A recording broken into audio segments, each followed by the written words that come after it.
Hello my dear students, class 9th में हमने ये चर्चा की थी। क्लास 9 में बल और बल के प्रयोग के बारे में बात कर रहे थे। तो उसमें ये बताना है कि जैसे आपसे कोई कहे कि संवेग से तीनों समीकरण हमने बता लिए थे, गति के 3 समीकरण हमने यहाँ पे डिस्कस कर लिए थे आपसे। आज हम उसी के आगे आपको बताने जा रहे हैं, थोड़ा सा आपको आगे बताने जा रहे हैं थोड़ा सा संवेग के बारे में। आज एक नई चीज संवेग के बारे में चर्चा करेंगे। संवेग मतलब मोमेंटम, इंग्लिश होती मोमेंटम।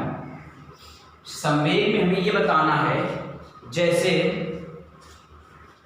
किसी दो पिंड है, देख लीजिएगा, अच्छे से देख लीजिएगा। 2 पिंड हैं, इसका द्रव्यमान 10 किलोग्राम है और इसका भी द्रव्यमान 10 किलोग्राम। तो दोनों पिंड का द्रव्यमान कितना है? 10 किलोग्राम 10 किलोग्राम है और दोनों ही पिंड आपकी ओर गति कर रहे हैं।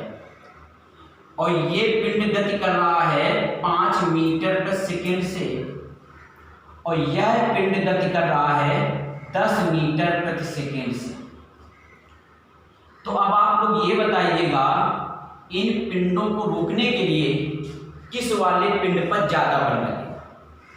किस वाले पिंड पर ज्यादा बल लगेगा?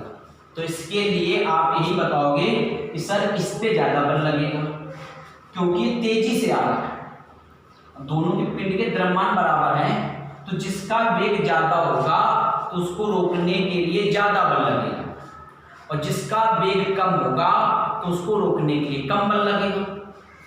तो इसका सीधा सा मतलब है कि किसी पिंड को रोकने के लिए जो बल लगता है वह बल उस कण के वेग पर डिपेंड करता है। किस पर डिपेंड करता है? वेग पर डिपेंड करता है। बड़ा लिखते हैं, आपको दिखने लगे, वेग पर डिपेंड। इसका 10 किलोग्राम, ये 10 किलोग्राम, ये 5 से दौड़ रहा है और ये दौड़ रहा है किससे? 10 से।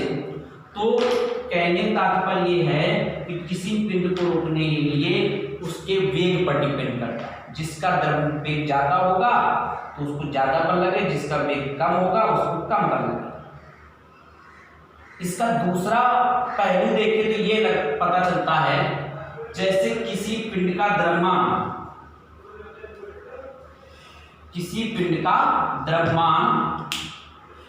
अलग अलग है। मतलब इसका एक करते 20 kg और दूसरे का करते 50 kg, अलग अलग करते हैं। 20 kg और ये करते हैं आपका 25 kg।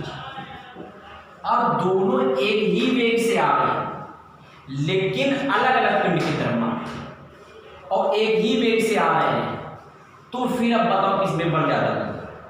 तो फिर वही आंसर आता है कि अब बल इसमें ज्यादा लगेगा, क्योंकि ये पिंड का द्रव्यमान ज्यादा है, भारी है। तो घूम फिर के बस एक ही बात आती है कि जिस पिंड का द्रव्यमान ज्यादा होगा उसमें ज्यादा बल लगेगा। तो हम निष्कर्ष ये निकालते हैं कि अगर आपकी ओर 2 पिंड चले आ रहे हैं, तो उनको रोकने के लिए जो लगाए गए बल का मान है वो 2 बातों पर निर्भर करता है। क्या बातों निर्भर करता है? 2। एक तो इस बात पर निर्भर करता है कि पिंड कितना भारी है और दूसरा इस बात पर निर्भर करता है कि पिंड का वेग क्या है। यानी मैं कह सकता हूं कि किसी पिंड को रोकने के लिए लगाए गए बल पिंड के द्रव्यमान और वेग पर निर्भर करता है। तो इस चीज को आपको नोट करके लिखना है कि अतः अब ऐसे लिखेंगे, किसी पिंड को संवेग, आप परिभाषा डालना, लिखना किसी पिंड को रोकने के लिए लगाया गया जो बल है वो पिंड के द्रव्यमान और वेग पर निर्भर करता है। पिंड के द्रव्यमान और वेग पर निर्भर करता है। ये लिखने के बाद फिर इन्हीं दोनों को गुणा करेंगे। मतलब ये द्रव्यमान और वेग जो 2 चीजें आई हैं, इनका जब आपस में गुणा कराया गया और गुणा करा के एक नई चीज बनाई गई जिसको इसको हम लोग बोलते हैं संवेग बोलते हैं। क्या बोलते हैं? संवेग। तो अतः इसका मतलब किसी पिंड के द्रव्यमान और वेग के गुणनफल को, किसी पिंड के द्रव्यमान और वेग के गुणनफल को संवेग कहते हैं। क्या कहते हैं? संवेग कहते हैं। किसी पिंड के द्रव्यमान और वेग के गुणनफल को संवेग कहते हैं। इसे P से प्रदर्शित करते हैं, P बराबर mv।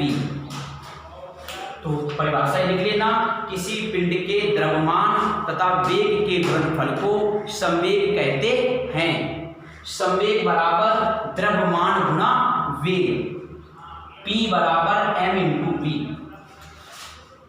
इसका जो मात्रक अगर लिखा जाएगा तो मात्रक ये लिखना है, किलोग्राम द्रव्यमान का होता है और वेग का मीटर बटे सेकेंड होता है, मीटर बटे सेकेंड होता है। और यह एक सदिश राशि है, यह एक सदिश राशि है। P और V, यह एक आपकी राशि है, सदिश राशि आपकी है। ये देखना आपको है किस राशि, यह एक आपकी कैसी राशि? सदिश राशि है। तो ये संवेग का हमने परिभाषा बताती है और संवेग के बारे में बता दिया है। तो ये नोट कर लेना। बार फिर से बताया जाए, किसी पिंड को रोकने के लिए आवश्यक बल पिंड के द्रव्यमान तथा वेग पर निर्भर करता है। तो अतः पिंड का द्रव्यमान और वेग के गुणनफल को संवेग कहते हैं। P बराबर m इंटू वी, यानी किलोग्राम मीटर पर सेकेंड। यह एक सदिश राशि कर लेना। इसके बाद थोड़ा डिस्टर्ब हो रहा तो दोबारा नए वीडियो बनाएंगे।